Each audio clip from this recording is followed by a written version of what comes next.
6 months had passed since the battle that changed everything. The UES Goliath's Fist now traveled from system to system as humanity's mobile embassy. Captain Deho had visited 47 different worlds and met with representatives from over 100 alien species. The ship's mission had completely changed. Instead of exploring empty space, they were now building the foundation of human diplomacy across the galaxy. Every alien leader wanted to meet the captain who commanded the legendary Titan-class warship. "Captain," said Communications Officer Heejin from her station, "we're receiving another request for a diplomatic meeting. This time it's from the Althari Unity. They're offering exclusive trading rights for rare minerals." "That's the 15th request this week," replied Commander Boram. She had been promoted to head of interspecies military relations after proving her skills during first contact situations. Everyone wants to be humanity's special friend. Captain Deho reviewed the latest diplomatic reports on his personal display. The changes across the galaxy were remarkable. The Keth Consortium had freed all their slaves and were now paying fair wages to voluntary workers. The Helian Empire had stopped their expansion campaigns and were focusing on internal development. Even the Void Syndicate had gone mostly legitimate, offering security services instead of piracy. "It's amazing what a little demonstration of force can accomplish," Deho observed. Chief Engineer Taemin looked up from his workstation. "Sir, I've been working with alien scientists to share some of our basic technologies. Nothing military, just improvements to their power generation and manufacturing processes." "What's their reaction?" asked Deho. "They're calling it revolutionary. Our most basic fusion reactor designs are thousands of years ahead of their current technology. Some species are saying we've advanced their civilization by millennia in just a few months." The door to the bridge opened and Admiral Jae-sung walked in. He had been sent from Earth to oversee humanity's expanding diplomatic operations. The success of the Goliath's Fist had prompted Earth Command to establish a permanent presence in galactic politics. "Captain," Admiral Jae-sung said, "I have news from home. Construction on the second Titan-class ship will be completed next month. The UES Kraken's Wake will join us for patrol duties." "Excellent," replied Deho. "One ship can only be in so many places at once." "There's more," the Admiral continued. "Earth has received formal diplomatic requests from 127 different species. Our xenobiology teams can barely keep up with all the first contact protocols." Heejin turned around in her chair. "Sir, I've been studying galactic history during our travels. What humanity accomplished is completely unprecedented." "How so?" asked Deho. "No species in recorded history has achieved universal respect so quickly. Most civilizations spend centuries fighting wars to establish their position. We did it in 17 seconds. Commander Boram pulled up a tactical display showing the current political situation. The galaxy has been more peaceful in the last 6 months than in the previous 6 centuries. Military conflicts are down 90%. Most species are too busy trying to improve relations with us to fight each other. Fear is a powerful motivator," observed Admiral Jae-sung. "It's not just fear," Deho corrected. "It's respect. They know we could destroy them, but they also know we won't unless they force us to. That's a very different dynamic than simple intimidation." The Goliath's Fist was approaching a new star system. This one belonged to the Zorvak Confederacy, a collection of small worlds that had been invaded by the Helian Empire 5 years earlier. The Zorvak had requested human assistance in negotiating their independence. "Captain," reported the navigation officer, "we're entering Zorvak space. Their government is broadcasting messages of welcome. Any sign of Helian ships?" asked Boram. "Negative. The Helians withdrew their occupation forces last month when they heard we were coming." Captain Deho smiled. The Helian Empire had learned their lesson well. They now preferred negotiation to confrontation, especially when humans were involved. "Sir," said Hyojin, "I'm receiving a priority message from the Helian homeworld. Admiral Kekstar wants to personally apologize for his earlier actions." "The same admiral who attacked us?" asked Deho. "The same one. He's requesting a face-to-face meeting to discuss a formal peace treaty between humanity and the Helian Empire." Admiral Jae-sung looked interested. A peace treaty with one of the galaxy's major military powers would be significant. It would establish humanity as a legitimate diplomatic force. "Schedule the meeting," Deho decided, "but make sure they understand we negotiate from a position of strength." Chief Engineer Taemin was monitoring long-range sensors when he detected something unusual. Captain, I'm picking up massive energy signatures from the direction of Earth. Multiple ship drives activating simultaneously. How many? Asked Admiral Jae-sung. At least a dozen, possibly more. They're all heading in different directions across the galaxy. Daeho realized what was happening. Earth is deploying the entire Titan-class fleet. They're establishing patrol routes to cover all major systems. 12 ships, whispered Bo-Ram. 12 Titan-class warships patrolling the galaxy. No wonder everyone wants to be our ally. The truth about human engineering superiority was becoming more apparent every day. Alien scientists who worked with Tai Min described human technology as impossible and miraculous. What humans considered normal engineering was revolutionary to everyone else. Sir, said Hye-jin, I've been analyzing the cultural differences between human and alien civilizations. I think I understand why our technology is so advanced. Explain, requested Daeho. Most alien species developed spaceflight through cooperation between many small nations. They built ships using compromised designs that satisfied everyone, but weren't optimal for anyone. Humans developed space technology through competition between major world powers. We pushed the limits because we were trying to outdo each other. Interesting theory, said Admiral Jae-sung. Human military competition led to superior civilian technology. Exactly.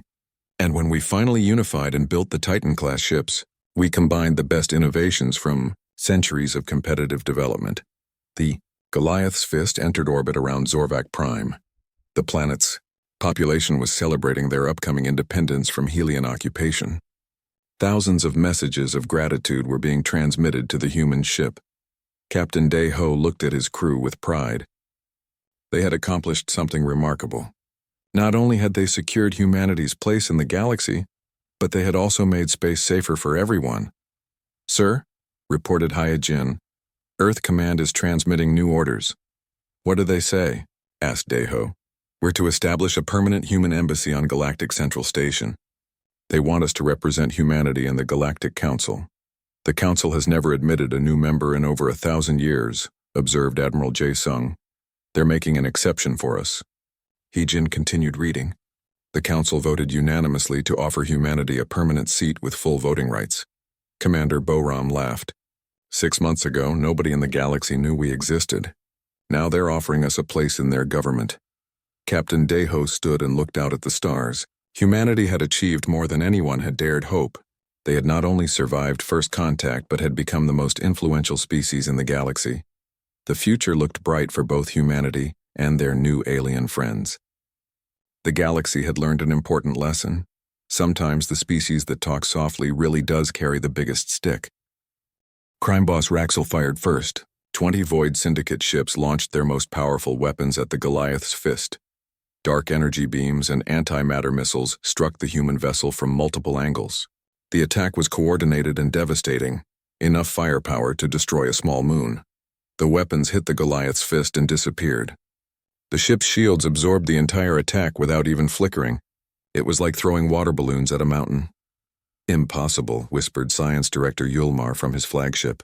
His sensors couldn't understand what they were seeing. Admiral Kextar stared at his tactical display in shock. Nothing can withstand that much firepower. What kind of ship is that? Captain Daeho stood calmly on his bridge. Commander Bo-Ram, you may return fire. With pleasure, sir. The Goliath's Fist responded to the attack, but it didn't use its main weapons. Commander Bo-Ram activated only the point defense systems, the smallest guns on the ship designed to shoot down missiles and fighters. 2,000 turrets turned toward the alien fleets. Each turret fired a single shot.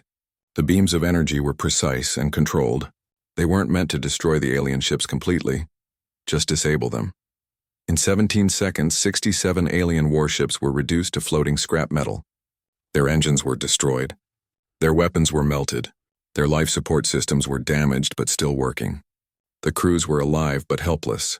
The battle was over before it had truly begun. Chief Engineer Taemin watched his power readings carefully. We used less than 1% of our total firepower, he reported. The main weapons never fired. Communications Officer Hye-jin monitored emergency channels across the galaxy. Sir, every civilization within 50 light-years detected that energy discharge. They're calling emergency meetings. Some are evacuating their border worlds. Good, said Captain Deho. Open a channel to all frequencies. I want every species in the galaxy to hear this message. Heejin worked quickly at her station. Channel open, sir. Broadcasting on all known communication frequencies.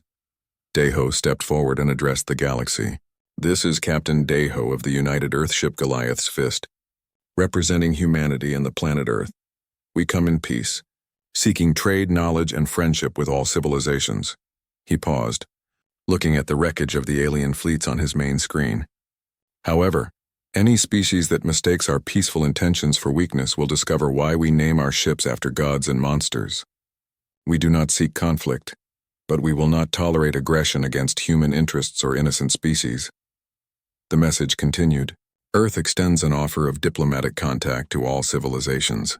We will establish trade agreements, share scientific knowledge, and work together for mutual benefit.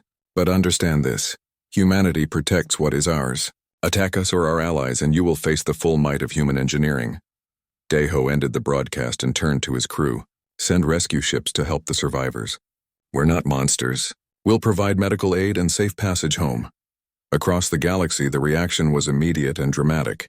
On the Helian homeworld, the War Council called an emergency session. Admiral Kekstar's broken transmission had reached them just before the main broadcast. One ship, said War Leader Thexar. One ship destroyed 3 entire fleets. It used less than full power, added Intelligence Chief Morgan. Our analysis suggests the human vessel was holding back significantly. Then humanity is the strongest military power in the galaxy, Thexar concluded. We need to establish diplomatic relations immediately. In the Nexus Coalition's capital system, Science Director Yulmar's report was causing similar panic. The Coalition's best scientists worked frantically to understand human technology. Their energy generation exceeds anything in our databases, reported Chief Scientist Rexali. A single human ship produces more power than our entire civilization. And they offered to share scientific knowledge, Yulmar added from his hospital bed. He had been injured when his ship was disabled. If we can establish friendly relations, we could advance our technology by thousands of years. Even the criminal organizations were affected. The Void Syndicate's leadership met in secret to discuss their next moves. We can't fight them, admitted crime boss Vexel, but maybe we can work with them. Humans might need guides to navigate galactic politics. On smaller worlds throughout the galaxy, the reaction was different. Species that had been conquered or threatened by the major powers saw humanity as potential protectors. The humans said they would protect innocent species, said President Kellas of the Freet Republic. Maybe we can finally be free from Helian occupation. 3 days after the battle, Captain Deho received his first official diplomatic contact. It came from the Keth Consortium, the same species that had first threatened his ship. Greetings, Captain Deho, said Fleet Commander Vrex. He looked nervous and spoke very respectfully. The Keth Consortium wishes to apologize for our earlier misunderstanding. We would be honored to establish trade relations with humanity. We're willing to discuss it, Deho replied diplomatically. But first you need to release all the slaves in your territory. Of course. We were just about to do that anyway. The integration protocols are being discontinued immediately. Similar messages arrived from dozens of other species. Everyone wanted to be humanity's friend. No one wanted to be their enemy. Commander Boram was reviewing tactical reports when she made an important discovery. Captain, I've been analyzing the wreckage from the 3 fleets. Their technology follows completely different design principles than ours. How so? Asked Deho. They build many small ships with specialized roles. Fighters, bombers, destroyers, cruisers. Each type is designed for specific tasks, but humans build one massive ship that can do everything. Chief Engineer Taman nodded. It's a cultural difference. Most species spread their resources across many vessels. We concentrate everything into single platforms. It's more efficient, Boram continued. One Titan-class ship is harder to destroy than 100 smaller vessels, and it can bring overwhelming firepower to any battle. The aliens have never seen anything like us, Hyejin added. In their entire history, no species has built ships like the Goliath's Fist. Captain Deho smiled slightly. Then we have a significant advantage. How many more ships like ours is Earth building? 5 more Titan-class vessels are under construction, Taemin reported. They should be ready within 2 years. 6 ships to patrol the entire galaxy, Deho mused. It should be enough. The Goliath's Fist continued its mission, but now it served as humanity's mobile embassy. Alien diplomats requested meetings. Scientists wanted to study human technology. Military leaders sought defensive alliances. Captain Deho had achieved something unprecedented in galactic history. Humanity commanded universal respect through a single demonstration of their capabilities. They had proven that sometimes the best way to make friends was to ensure that making enemies would be extremely inadvisable. The galaxy would never be the same. News traveled fast through the galaxy's communication networks. Every major civilization had heard about the massive unknown vessel that appeared at the edge of human space. 3 powerful empires decided to investigate personally. The Helian Empire sent 30 warships under Admiral Kextar. The Helians were a proud warrior race that had conquered dozens of star systems. They believed any species with advanced technology was a potential threat that needed to be eliminated quickly. The Nexus Coalition dispatched 25 research vessels, led by Science Director Yulmar. The coalition was made up of several intelligent species that shared knowledge and technology. They wanted to study the mysterious human ship and learn its secrets. The Void Syndicate sent 20 stealth ships commanded by crime boss Raxol. The Syndicate was a criminal organization that operated throughout the galaxy. They planned to capture the human vessel and sell its technology on the black market. On the Goliath's Fist, Chief Engineer Taiman gathered the senior staff in a private meeting room. Captain Deho, Commander Boram, and Communications Officer Hyejin sat around a table while Taiman activated a holographic display. "I need to show you what our ship can really do," Taiman said. The hologram showed a detailed schematic of the Goliath's Fist. "We have 500 main cannons, 2,000-point defense systems, and 12 planet-killer plasma lances." Boram whistled softly. "I knew we were heavily armed, but this is incredible." "It gets better," Taiman continued. "Our main reactor produces more energy than most stars. We could power an entire planet with our backup generators alone." Captain Deho studied the display carefully. "What does this mean in practical terms?" "It means we could destroy every ship in the galaxy if we wanted to. Our weapons are thousands of years more advanced than anything these aliens have. We're not just superior to them, we're in a completely different category of technology." Hyejin was monitoring alien communications from her station. "Captain, I'm intercepting messages between the 3 fleets. They're planning to divide human space between themselves. The Helian Empire wants our military technology. The Nexus Coalition wants our scientific knowledge. The Void Syndicate wants to steal everything we have." "What about Earth?" asked Deho. "They're planning to invade our home planet after they deal with us. They think we're just a primitive species with one lucky advanced ship." Commander Boram activated her tactical computer. "I'm running battle simulations against all 3 fleets combined. Even with our advantages, we're facing 67 ships to our 1. That's a significant numerical disadvantage. Numbers don't matter if their technology is primitive," Taiman pointed out. "It would be like a modern fighter jet against 67 World War I biplanes." Captain Deho opened a secure channel to Earth Command. The message would take several minutes to reach home due to the distance involved. "Earth Command. This is Captain Deho reporting from the Goliath's Fist. We are about to make first contact with multiple alien civilizations simultaneously. 3 hostile fleets are approaching our position. I am requesting permission to demonstrate human military capabilities." While they waited for Earth's response, the crew continued monitoring alien communications. The picture that emerged was disturbing. The galaxy was full of aggressive civilizations that preyed on weaker species. Peace was rare. Most interactions between different species involved conquest, slavery, or exploitation. "These aliens don't understand diplomacy," Yijin observed. "They only respect military power." "Then we'll speak their language," said Boram grimly. The first alien fleet to arrive was the Helian Empire. 30 sleek warships dropped out of faster-than-light travel and formed an attack formation around the Goliath's Fist. Their ships were dark gray with red markings. Each vessel was about the size of a human destroyer. Admiral Kextar immediately sent a message to the human ship. "Unknown vessel. You are trespassing in space claimed by the Helian Empire. Surrender immediately or be destroyed." "They're claiming our territory," Hyejin reported. "They say this entire region belongs to them now." "Based on what authority?" asked Deho. "The authority of superior firepower, apparently. 20 minutes later, the Nexus Coalition arrived. Their ships were white and blue with transparent sections, showing advanced laboratories inside. Science Director Yulmar sent his own message. Greetings, unknown species. We are the Nexus Coalition. We offer you protection from hostile forces in exchange for sharing your technology with our scientific community. At least they're being polite, said Hyejin. But they still want to take our ship. The Void Syndicate arrived last. Their vessels were black with no markings. They used stealth technology to hide their exact numbers and positions. Crime boss Raxel sent a simple message. Surrender your vessel and we might let you live. Captain Deho now faced 67 alien ships from 3 different civilizations. Each group wanted something different, but they all planned to take it by force if necessary. The response from Earth Command finally arrived. Captain Deho, you are authorized to use any means necessary to protect human interests. Show them what humanity can do.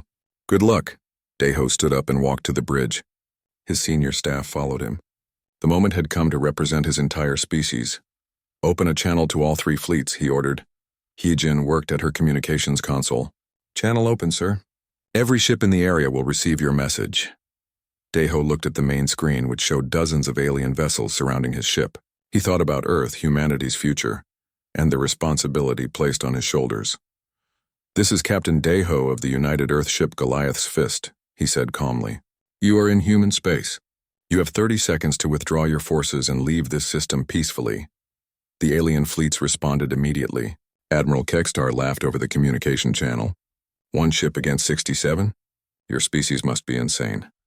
Science Director Yulmar tried to be diplomatic. Captain Deho, surely you realize you are outnumbered. Accept our protection and avoid unnecessary bloodshed. Crime boss Raxel was direct. You have no choice. Surrender now or die. 20 seconds, Deho announced. Taemin brought the ship's main reactor online. Energy readings spiked across the galaxy. On distant worlds, sensors detected what appeared to be the birth of a new star. 10 seconds, Boram activated the weapon systems. 500 cannons emerged from hidden compartments in the ship's hull. 2,000-point defense turrets swiveled to track targets. 12 massive plasma lances charged with enough energy to crack planets. 5 seconds. The alien fleets realized something was wrong. Their sensors were detecting energy levels that shouldn't be possible from a single vessel. Time's up, said Captain Deho. The Void Syndicate opened fire first. Fleet Commander Vrex looked at the massive human ship on his main screen. The vessel was bigger than anything he had ever seen. It moved slowly through space like a floating city. Vrex assumed it was some kind of primitive cargo hauler built by a species that had just learned to travel between stars. Send boarding parties, Vrex ordered his crew. Prepare the integration chambers. We'll add these humans to our labor force. The Keth Consortium made money by finding new species and forcing them to work. They would take the humans' ship and use the crew for mining operations. It was a simple business model that had worked for centuries. On the Goliath's Fist, Communications Officer Hyejin worked hard to establish better contact with the aliens. She used mathematical principles and basic physics to create a translation program. After an hour of work, she could understand most of what the Keth were saying. Captain, she reported to Deho, I've figured out their language. They think we're a cargo ship. They want to board us and take our crew as prisoners. What else are they saying? Deho asked. They're talking about something called integration protocols. It sounds like slavery with extra steps. They do this to every new species they meet. Commander Boram checked her tactical displays. Their ships are primitive, but they have experience with this kind of operation. They've done it thousands of times before. Captain Deho decided to play along. He wanted to learn more about these aliens and their civilization. If humans were going to survive in space, they needed to understand galactic politics. Hyejin, tell them we're willing to discuss integration, he said. But we need to know more about their laws and customs first. Chief Engineer Taemin was busy running passive scans on the Keth ships. His equipment could analyze their technology without them knowing about it. What he found was surprising. Captain, Taemin said quietly, their power systems are incredibly weak. Each of their ships runs on fusion reactors that produce about 1% of what ours can do. Their weapons are barely more advanced than what we had on Earth 50 years ago. Are you sure? Deho asked, positive. Our ship alone has more firepower than their entire civilization. They're not a major threat to us, but they might be connected to species that are more dangerous. The Keth commander sent more messages. He explained how integration worked. New species would give up their ships and technology. Their people would become workers for the Keth. In return, they would receive protection and basic living supplies. It's definitely slavery, Hyojin confirmed. They're just using fancy words to describe it. Vrex was getting impatient. The human ship was taking too long to respond to his demands. Usually, primitive species surrendered immediately when they saw Keth weapons. These humans seemed to be asking too many questions. Fire a warning shot, Vrex ordered. Show them what happens to species that don't cooperate. The Keth flagship fired a red energy beam at the Goliath's fist. The shot was meant to damage the ship's hull and scare the humans into submission. Instead, it hit the human vessel's shields and disappeared completely. Did you see that? Asked Taemin. Their most powerful weapon didn't even register on our shield generators. They don't know that, Boram pointed out. They probably think they missed. Vrex stared at his weapons officer. What happened? Why didn't you hit them? Sir, we did hit them. Direct impact on their hull. But there was no damage. That's impossible. Fire again. 3 more Keth ships fired at the Goliath's fist. Their energy beams struck the human vessel and vanished without effect. The ship's shields didn't even flicker. Captain, said Hyojin, they're getting confused. They don't understand why their weapons aren't working. Let them wonder, Daeho replied. What else can you learn from their communications? Hyojin listened to the Keth radio chatter. They're calling for help. Something about a resistant species that needs special treatment. They're also talking about our ship's size. They think it might be some kind of battle station. How wrong they are, muttered Boram. Taemin continued his scans of the alien technology. The more he learned, the more amazed he became. Captain, I don't think these aliens understand our level of advancement. Their computers are centuries behind ours. Their material science is primitive. They're using technologies that humans abandoned decades ago. But they have faster-than-light travel, Daeho pointed out. Yes, but it's inefficient. Their FTL drives use 10 times more energy than ours to go the same distance. They've been in space for thousands of years, but they never learned to do it efficiently. Commander Vrex was becoming desperate. His weapons couldn't damage the human ship. His boarding pods couldn't get through their shields. And now his sensors were detecting other fleets approaching the area. Sir, reported his tactical officer. 3 major fleets are heading toward us. The Helian Empire, the Nexus Coalition, and the Void Syndicate. They'll be here within hours, Vrex felt sick. Those were some of the most powerful civilizations in the galaxy. If they wanted the human ship for themselves, the Keth would be in serious trouble. Send a priority message to Keth Command, Vrex ordered. Tell them we need immediate military support. And contact the human ship.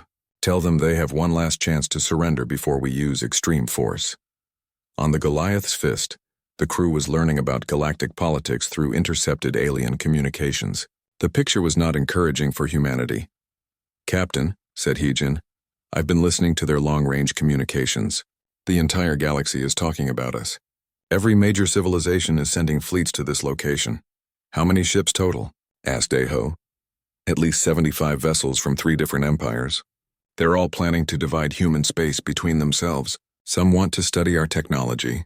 Others want to conquer us. And some just want to steal our ship. Boram ran tactical calculations on her computer. Captain, we're about to be outnumbered 75-1. Even with our advantages, those are difficult odds. Taemin looked up from his engineering station. Sir, I need to tell you something about our ship's capabilities. The Goliath's fist is more powerful than anything these aliens have ever seen. We have enough firepower to destroy entire planets. Are you recommending we use it? Daeho asked. I'm recommending we be ready to use it. These aliens don't understand diplomacy. They only respect strength. The Keth fleet was repositioning for another attack. Vrex had decided to use his most powerful weapons. He didn't care if he destroyed the human ship completely. Better to deny it to his rivals than let them have it.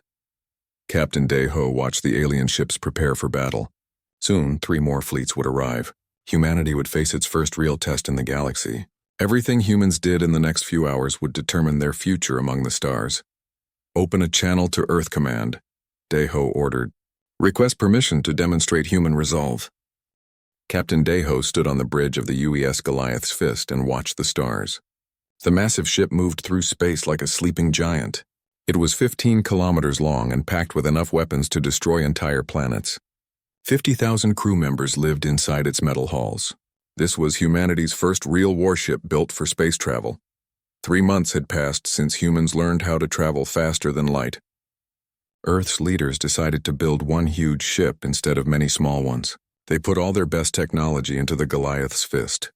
The ship had fusion reactors mixed with antimatter engines. No human had ever seen anything like it before. "Captain, we're getting strange readings," said Commander Boram from her station. She was the first officer and knew more about fighting than anyone else on the ship. Her fingers moved quickly over the control panel. "There are 12 objects ahead of us. They're not moving like asteroids." Deho walked over to look at her screen. The objects were far away but clearly made by intelligent beings. Each one was about the size of a small city building. They had metal hulls that reflected starlight. Energy readings showed they had working engines and power systems. "First contact," whispered Communications Officer Hai Jin. She was a young woman who studied languages and alien life forms back on Earth. Her eyes were wide with excitement and fear. "We're really meeting aliens for the first time." Chief Engineer Taemin looked up from his console. He was the man who designed most of the ship's power systems. His screen showed detailed scans of the alien vessels. "Their technology is different from ours," he said. "But it's definitely advanced. They have force fields and energy weapons." Deho thought carefully. Earth Command had given him orders to explore this area of space. They also told him to avoid fights if possible. But these aliens were in what humans now called their territory. He had to make a choice that would affect all of humanity. "Can we communicate with them?" Deho asked. Heejin worked at her station for several minutes. She tried different radio frequencies and mathematical patterns. "I'm sending basic math and physics," she said. "If they're smart enough to build spaceships, they should understand numbers." The alien ships had noticed the Goliath's fist. They began moving toward the human vessel. Their formation looked military. Taemin's scans showed their weapons were charging up. "They're getting ready to fight," Boram said. "Should we raise shields?" "Not yet," Deho replied. "We don't want to look aggressive. But be ready." The largest alien ship sent a message. It came through as electronic signals that Heejin's computers tried to translate. The words appeared on her screen in broken English. "Unknown vessel, identify, submit to scan. Prepare for boarding." "They want to come aboard our ship," Heejin said. "The translation isn't perfect, but they sound like they're giving us orders." Deho smiled slightly. The aliens obviously thought the Goliath's fist was just a cargo ship. Its size probably made them think it was slow and weak. Most species would assume that bigger meant less dangerous. "Tell them we're willing to talk," Deho said. "But make it clear we won't be boarded without permission." More messages came from the aliens. The translation software was getting better at understanding their language. The aliens called themselves the Keth Consortium. They seemed to think humans were a new species that didn't know about galactic politics. "They're saying we need to follow their laws," Heejin reported. "Something about integration protocols. They want us to surrender our ship and join their civilization." Boram's face went dark. "They want us to become their slaves." "It sounds like it," Deho agreed. "What do our scans tell us about their weapons?" Taemin checked his readings again. "Their energy output is much lower than ours. Each of their ships has about as much power as one of our shuttlecraft. But there are 12 of them, and they don't know what we can do," Boram added.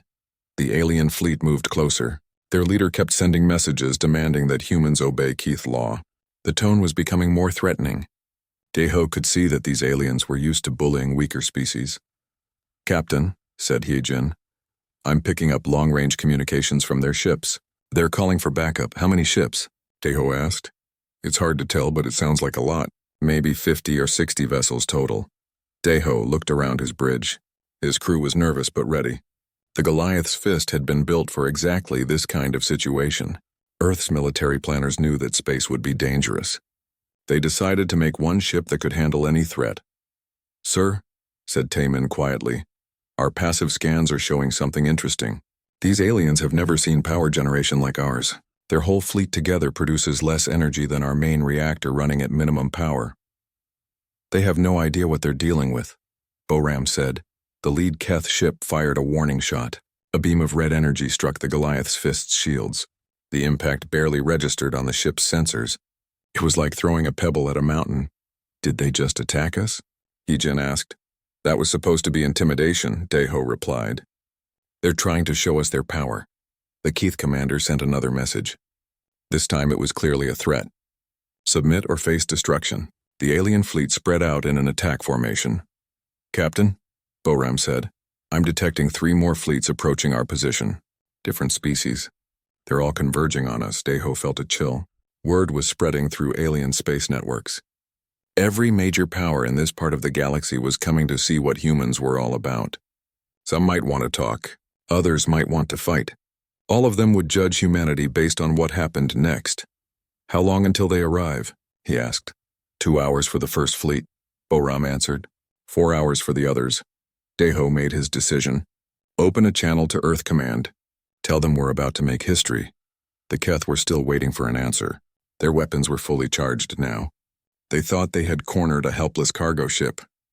They had no idea they were about to meet humanity's first Titan-class warship.